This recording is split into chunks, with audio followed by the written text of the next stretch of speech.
What's up everyone? Welcome to another edition of Big Ange Cooks. Coming to you live from the COVID laughingstock capital of the world, Sydney. Wasn't really planning on doing a video today, but I still had to cook some dinner. So whilst at the supermarket, I came across a nice piece of meat I've never cooked with before. It was a Topside Wagyu. Now, Topside's not really the best cut if you ask me. It's usually used to make mince meat, you know, and obviously beef roasts. Usually not the most tender piece, but being Wagyu, it might have its merits. Now, what I'm deciding to do today is kill some time since we're locked down here, and maybe use this Topside and cook it in the way that we would usually maybe cook a brisket. Just see how it works out. So I might make a few adjustments according to the piece, but we're gonna go along the principles of a low and slow. Usually with a Topside, you know, being a tougher cut, you'd probably want to cook it hot and fast to an internal of 55, 54, medium rare, slice it thin and enjoy it as a roast. But we're just gonna try our luck and see what it turns out like in a low and slow version, cooking it up to 92 internal, as you do with a brisket. Might even wrap it along the way, give it a spritz, and see how it goes. First, we're going to start off by preparing our grill with the snake method. For this, we're going to use half a bag of briquettes. We're going to use a double wide, double stack system. We're going to place mesquite wood chips to the first third of the snake. And we're also going to allow 10 or so briquettes so we can use as our snake starter. So here we have our cut of Topside. It wouldn't be a very high grade Wagyu, possibly a marble score 3. It's already tied up to keep its shape. It's even got a bit of rosemary there. Might just leave it on there, just for the looks, maybe for the added flavour, who knows. I was going to use a bit of rosemary in my rub anyway, so let's just see how we go. But like I said, we're not going to do everything exactly the same way as a brisket, but very similarly. Usually I just use some mustard as a binder. Today I'm going to incorporate a bit of olive oil, as well as some yellow mustard. Nothing too special, it's just there to make the rub that we're going to make stick. This is in between a sort of brisket kind of smoke and a roast beef, and mustard definitely complements roast beef. At this point, we just, like I said, I'm going to leave the rosemary on there, can't hurt, who knows, we'll see later. Like I said, this is just an experiment to kill some time today and just make a little extra video at the same time. Basically, salt and pepper will be the major part of this rub. I use obviously a different rub when I do my briskets. We'll do that in a later video, as I've been getting actually quite a few requests to do a brisket video. There's so many of them online. Yeah, I'll do another one. I'll do my version. What's a big deal? Another brisket video on YouTube. We're going to add some normal paprika just for a little bit of color, as I like paprika. The go-to in everything I do will always be garlic powder, just a little bit. And as is already on there in the fresh form, some dry rosemary as well. Really adds a nice texture and flavor to the bark. And just for a little bit of help with caramelization, I love a bit of a sweetness to my rubs. A little bit of brown cooking sugar. We'll mix that around and proceed to start applying our rub. So before applying our rub, we'll just make sure, now that our gloves are on, we can baste the entire side of this Wagyu Topside piece. And from up high, we liberally apply our rub. On our hands, use our hand on this side to get the side.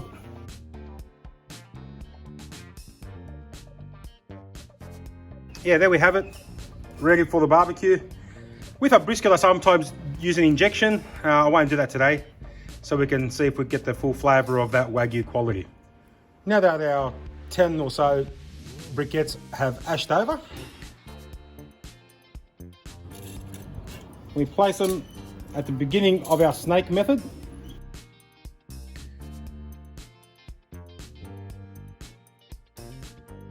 Get my beautiful assistant to place our moisture water tray in that section.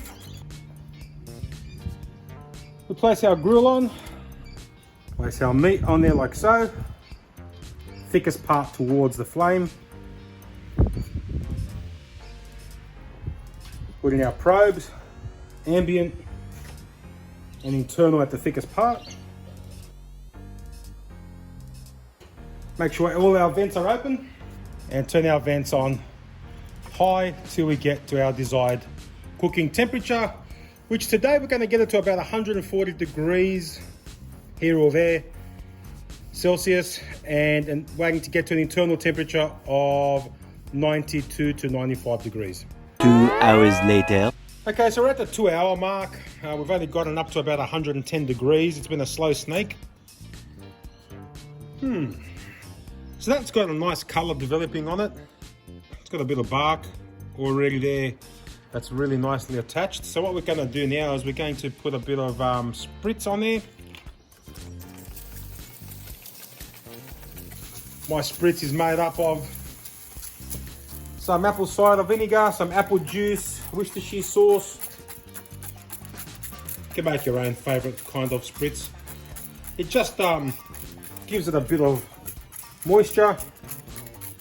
We'll make that rub turn into a really nice bark by the end of this, hopefully. So here's a quick look at our snake. It's probably gone about a third of the way through. It's burnt nicely.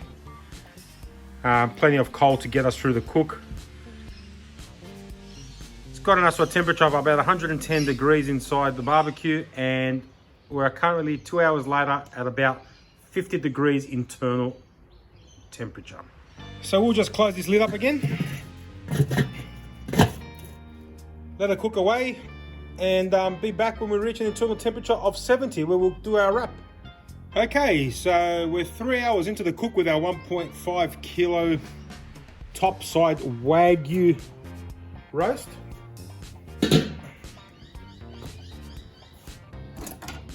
We've reached an internal temperature of 70 degrees. So at this point, we take out our meat, where we proceed to give it another spritz. Get it nice and moist again. We don't want this to dry out. It's Wagyu, but it's also a notoriously tough cut being Topside. So we'll give it the best chance to become a really nice piece of cooked meat. And at this point, we wrap.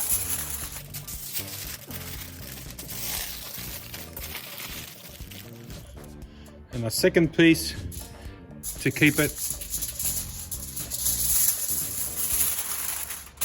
extra secure and tight. All the juices that are going to come out.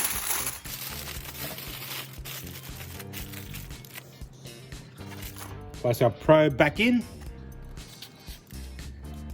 Place it back in. And let it go till we reach our internal temperature of around 92 degrees Celsius. So our temperature probe has beeped that we've reached our internal temperature of around 92 degrees. So it's time to go and check it out for ourselves. And right in the middle, 92. That is what we want, perfection. So now we put it in our warmer and we'll let it rest for a minimum of half an hour. The longer the better though. That goes in there. Now we've just let this rest for 40 minutes and I've opened it up to serve, and look at all that glorious juice it's got in there. That's going to be added into our jus now to give extra flavour. All right, so we'll cut straight down the middle, I think.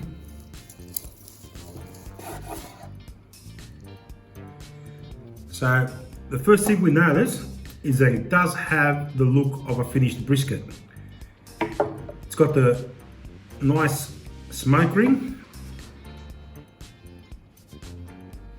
It was worth every bit of that 4.5 hours it took.